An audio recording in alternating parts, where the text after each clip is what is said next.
So Anne in Texas, I took this picture, she said, in the middle of Tennessee, north of Nashville. I wanted to bring out bring out the yellow foliage, but had some struggles with color editing. Any suggestions about color appreciated? So the idea with this one is lovely. You've got this tree full of all these brilliant yellow leaves. And none of the trees around it have any leaves. Somehow this one seems to have survived. And to be able to get a tree with its foliage in contrast to what's around it. So Anne spotted this, but then what's the best way? The way she's edited it, though, feels kind of flat. We seem to have lost a lot of the texture. All the leaves seem to have sort of become almost the same kind of yellow. And it feels a little bit kind of flat and cut out. So Anne sent me the original photo, which was this. And from here, of course, you can see how far she had to take it, and of course the difficulties, because whilst on the one hand with your own eyes you would look at it, you would see all the yellows standing out really clearly. Where the camera's concerned, what's happened is they've got last of the sun rays hitting the top, bringing out brilliant colour up here, set against a nice blue sky. But of course where the sun isn't hitting it, it's all gone into shade, and it's all rather dark down here. We're missing that, and we're missing there's lots of yellow leaves down on the ground here in a lovely kind of circle around it. So what might we do with this? So let's just open this in Photoshop. First thing I would do, I'll just make a copy of that and go into Camera Raw. And I think the basic problem is that if we try and up the exposure so we can see the bottom part, so now we can see the bottom of this quite nicely, we've lost the top half completely. So we have to be a bit more subtle than that.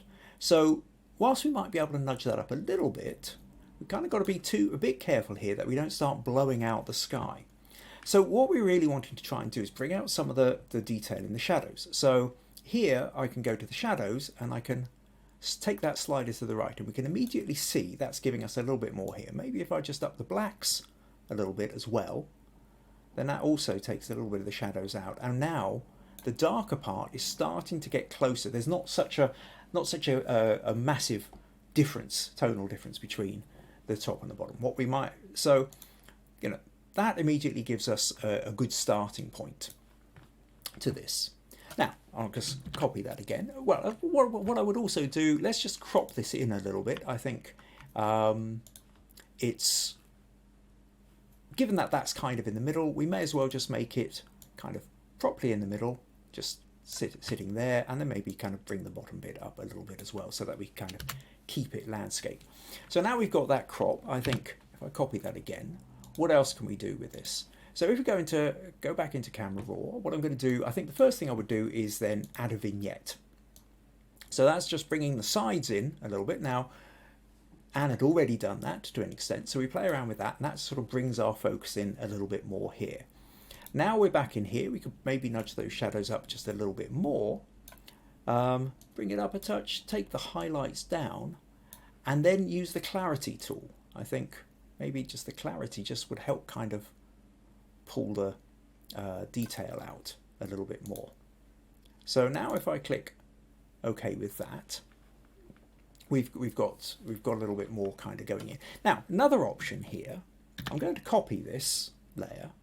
What I'm going to do then is take that off, go back to this layer, and I would say the whole point of this is what we're trying to do is we're trying to draw attention to the tree that's in the middle with the leaves. So what we could do, for example, now part of is that with color, part of that is with tone. You can also slightly do it with focus, and one little trick you can do here is to blur pretty much everything else. Now not too strongly, because then it will make things it will look a bit odd. But if I go to a kind of Gaussian blur, now you see if I go too much, that's overdone it. But what I'm going to do is just nudge it a little bit, something like, what's that? In this case about 3.54, something like that. Then what I can do, I can go back to this sharper one, out mask it, or let's just mask it and then fill it in like that, so that's blurred, and then paint out the mask to bring in the sharper version just back on the tree itself. Now, if we do it subtly enough, if the blur isn't too strong, then what we don't want is a sort of sudden strong line there.